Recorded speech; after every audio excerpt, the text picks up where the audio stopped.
बड़ी खबर आई कथावाचकों से बदसलूकी के मामले से जुड़ी। उत्तर प्रदेश के इटावा में दो कथावाचकों के साथ बदसलूकी के मामले में ब्राह्मण समुदाय के कई लोग थाने पहुंच गए और उन्होंने इस केस में हुई गिरफ्तारी का विरोध किया। उन लोगों ने आरोप लगाया कि दोनों कथावाचकों ने जानबूझकर अपनी जाति छिपाई थी और इस वजह से लोग भड़क गए थे।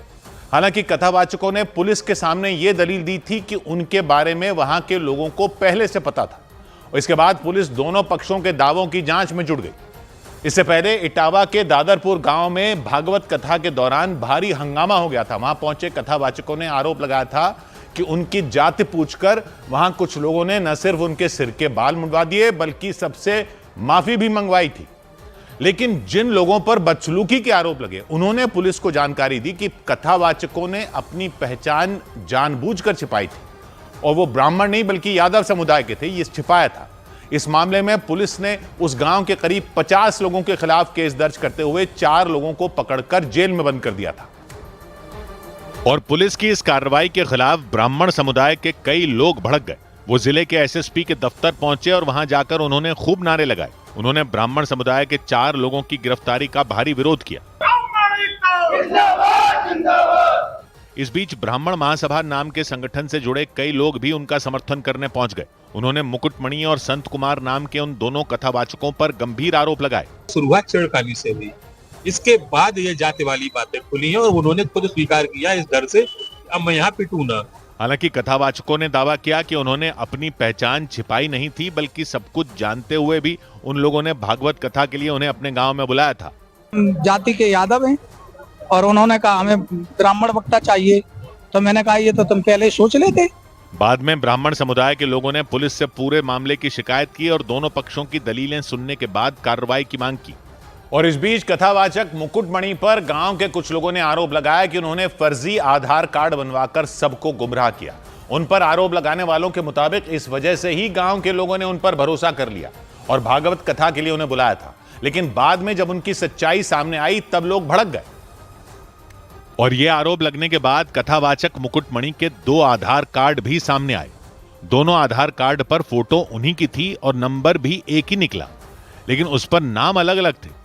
एक आधार कार्ड में उनका नाम मुकुटमणि अग्निहोत्री लिखा नजर आया तो दूसरे पर मुक्त सिंह।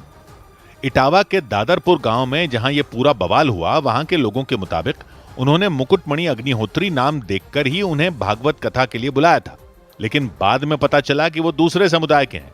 महाराज जी ने उन्हें फोन किया, बोले नहीं हम पंडित हैं, अग्निहोत्री हैं। उनने महाराज जी को बहुत धोखे में रखा। इस बीच दादरपुर गांव के साधु संतों ने भी इस घटना पर नाराजगी जताई। हालांकि उन्होंने ये भी माना कि लोगों को कानून हाथ में नहीं लेना चाहिए था और कथावाचकों से बदसलूकी भी नहीं करनी चाहिए थी। हम तो ये मांग रखते हैं कि दोनों तरफ उनको भी दंड जात छिपाए रहे और यहाँ जितने अपराधी हो ढूंढ के पकड़े जाए। कथावाचक मुकुटमणि के 2 आधार कार्ड मिलने पर पुलिस ने इसकी भी जांच शुरू कर दी, लेकिन उनके सहयोगी संत कुमार के परिवार वालों ने पुलिस से गुहार लगाई कि बदसलूकी के आरोपियों पर सख्त कार्रवाई की जाए। मुकुटमणि के साथ भागवत कथा में कथावाचक संत कुमार भी इटावा के दादरपुर गांव पहुंचे थे। उन्होंने दावा किया कि सब कुछ जानते हुए उन लोगों को बुलाया गया था, लेकिन बाद में उनका अपमान किया गया। संत कुमार के मुताबिक लोगों ने जाति पूछकर उन्हें घेर लिया और कई घंटों तक बंधक बनाकर रखा। और इस घटना पर कथावाचक संत कुमार के परिवार वालों ने नाराजगी जताई। उनका परिवार उत्तर प्रदेश के औरैया में रहता है।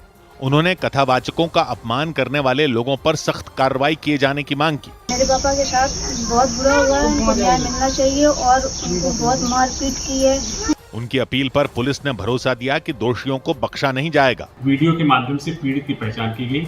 पीड़ित से प्राप्त तहरीर के आधार पर तत्काल थाना बकेवर पर सुसंगत धाराओं में अभियोग पंजीकृत करते हुए 4 आरोपियों को गिरफ्तार किया गया, जिसमें वह मुख्य आरोपी निक्की भी है। ये पूरा बवाल इटावा के दादरपुर गांव में हुआ।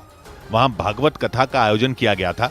कथावाचकों के मुताबिक कथा के बीच में ही ब्राह्मण समुदाय के कुछ लोगों ने उन्हें घेर लिया और जबरदस्ती उनके बाल कटवा दिए। इसके बाद वहां मौजूद सभी लोगों से माफी भी मंगवाई गई। उन्होंने आरोप लगाया कि यादव समुदाय का होने की वजह से उनके साथ यह बर्ताव किया गया, लेकिन ब्राह्मण समुदाय के लोगों ने बाद में पुलिस के सामने ये दलील दी कि दोनों कथावाचकों ने अपनी जाति गलत बताई थी और इसका पता उन्हें बाद में चला था। और इस मुद्दे पर उत्तर प्रदेश की राजनीति भी गरमा गई। समाजवादी पार्टी ने कथावाचकों से बदसलूकी किए जाने के मामले पर बीजेपी सरकार को घेर लिया। इससे पहले इटावा में समाजवादी पार्टी के कई नेता दोनों कथावाचकों को लेकर थाने पहुंचे थे। उन्होंने उनके साथ हुए बर्ताव का विरोध करते हुए आरोपियों पर सख्त एक्शन लिए जाने की मांग की थी।